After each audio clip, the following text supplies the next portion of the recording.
Angelina Jolie, Amerikalı aktrisa, rejissor, ssenarist, prodüser ve hayır-tahavatçı.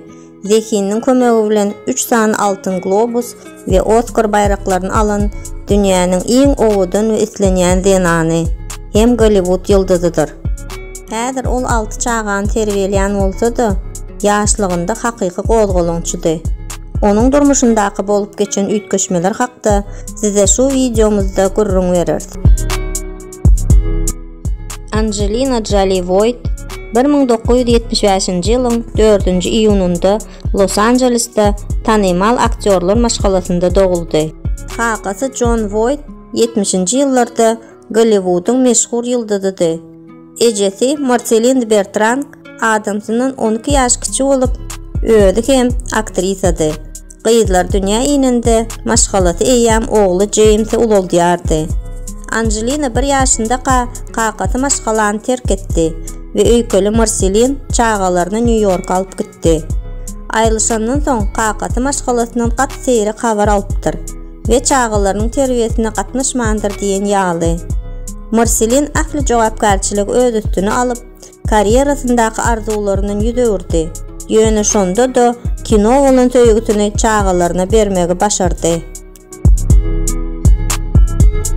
Olar köplenç bilelikde filmlere tomaşa edipdirler. Marceline kiçijik Angelina'nın yüz keşfinin kakasyna gaty meňzeşdigine gahar edýärdi. Hatta onu ençeme ýyllap eneke tapşyrdy. 4-5 ýaşyndan bolsa, onun saçyny gara reňke reňkläp başlady. Aslynda Jolie blondinka, ýöne sary saçlar ejesini öňki adamsyny gaty ýatladýardy. Görnüşi ýaly, kaştan saçlar aktrisaga laýyk gelýär ve indi ol ýygyderli saçynyň tebiği reňkine boýag berýär. En atasynyň dawa jenjeli gyzyň ödün alyp barşyna täsir etdi. Ol ödüni ýakynlaryndan ýapdy, wagşy we jogapkarçylyksız gyza öwrüldi.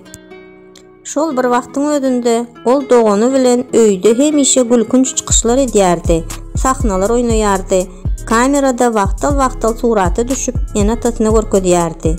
7 ýaşynda ilkinji gedek Angelina en atalary bilen birlikde ekranda çykyş ýoluny gözleýän filminde peýda boldy. 1986-njy ýylda Marceline çağalary bilen Los Angeles'e gaýdyp geldi. Angelina meşhur Le Strasberg aktyorluk mektebine girip başlangıç bilim aldy. Adaty bolmadyk keşfi we aýratyn gyzyklanmalar sebäpli gyz ýaşdaşlarynyň arasynda tapawutlanýardy.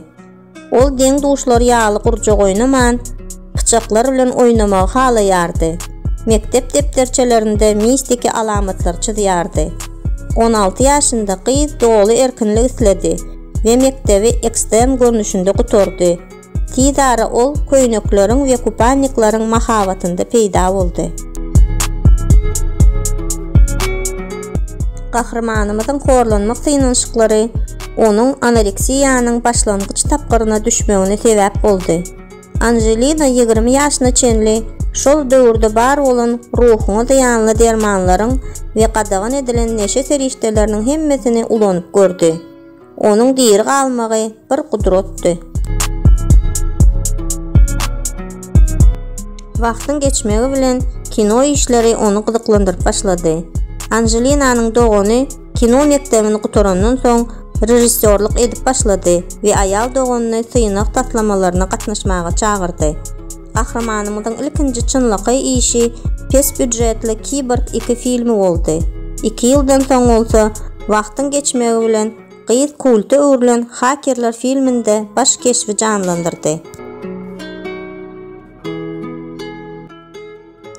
Belli aktyor Johnny Lee Miller'a aktrisa 1996-njy ýylda durmuşa çykdy. Gelin toy dawarasyna deri balakly we ak reňkli futbolkada geldi. Angelina öz gany bilen futbolkasyna ýigdiň adyny ýazdy. Şeýle hem nikah şahadatnamasyna gan bilen gol çekdiler. Sebäbi olar munyň adaty siýah garanyňda has güýçli boljakdygyny we nikahlaryny has berkitjekdigini ananýardylar. Ýöne bu umytlar başa barmady. Şeýlelikde aktrisanyň diňe şahsy durmuşy däl, eýsem karyerasy hem ösdi.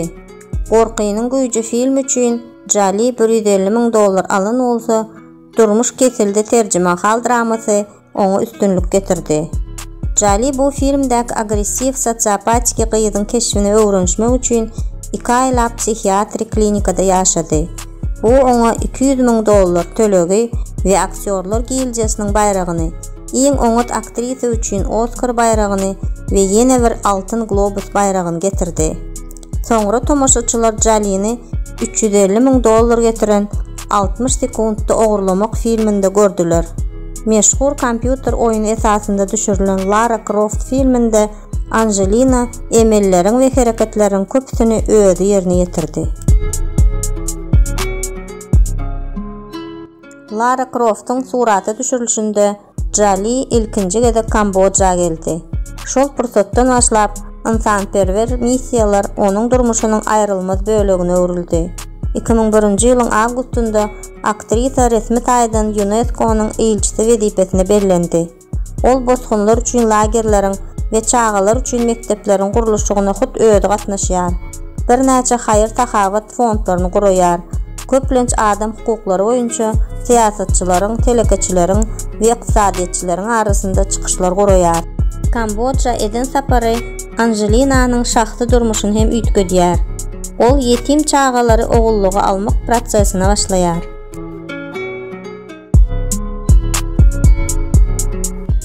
Jenap Smith hanım filminde Angelina bilen Brad Pitt'in arasyndaky näzik duýgular äşkär duýuldy. Ýöne durmuşda bu duýgudaşlyk derreýde çykmady. Ilki Pitt Jolie'ni ulumsudur öýde pikir etdi. Ýöne tiz wagtdan onuň bilen gaty gyzyklanyp başlady. Aktyorlar duýgularyny uzak wagtlap gizläp bilmediler we basym metbuatda olaryň bilelikdäki suratlary çapa çykdy.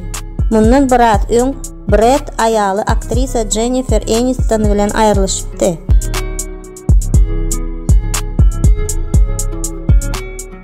...2006-njy ýylda olaryň ilkinji çağalary Shayla Jolie Pitt dünýäge indi.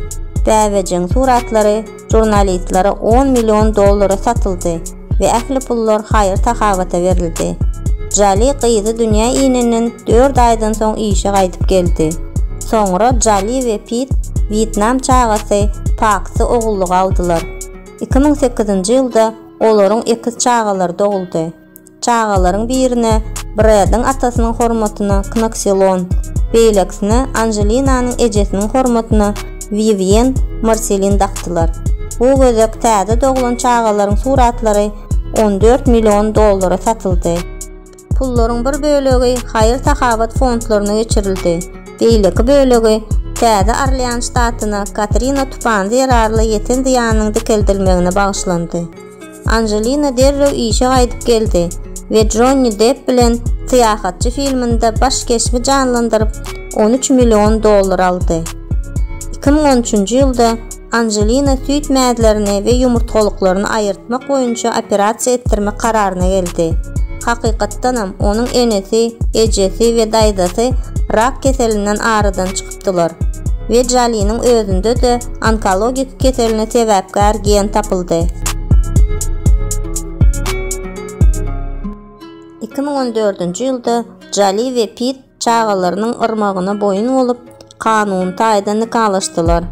Emma bir ýyldan soň Angelina bilen Brad aýryşýandyklaryny resmi taýdan eglan etdiler. Jolie adamsyny çağalaryny kemsitmekde günahkarlady. Pitt soň aýryşmagyň sebäbiniň özüniň arakorlugyndan aýtdy. Aýrylyşmak boýunça kadyet işi uzak we kyn boldy. Öňkü är aýal çağalaryny paýlaşmak boýunça köp görüşdiler we diňe 2019-njy ýylda aýrylyşma kagyzlaryna kol çekdiler. Şeýle de bolsa, bilelikdäki emlägi bölüşmek boýunça kadyet işi şu neçenli dowam edýär. Dünýädäki iň ýokary aýlykly aktrisalaryň biri bolmak bilen gozgulmaýan emläkde hem Jolie'niň baýlygy iň öňdäkileriň hatarynda. Jemi $120 milyon deňelýär. Üstünlükli karyerasynyň dowamında Hollywood'un gahramany bir näçe kaşaň jaýlary çalyşmagy başardy. Soňky ýyllarda Angelina Jolie Los Angeles'in Avrely tewitinde ýerleşýän jaýda mesken tutdy. Videonu halan bolsaňyz, like'lar bilen goldamaňyzy haýyş edýärin. Meniň adyma ýazýan mähirli kommentariýalaryňyz üçin hem size köp minnetdar. Şeýle hem geljekde köp gyzykly videolar görmek isleseňiz, Hökmen kanalyma agza bolun.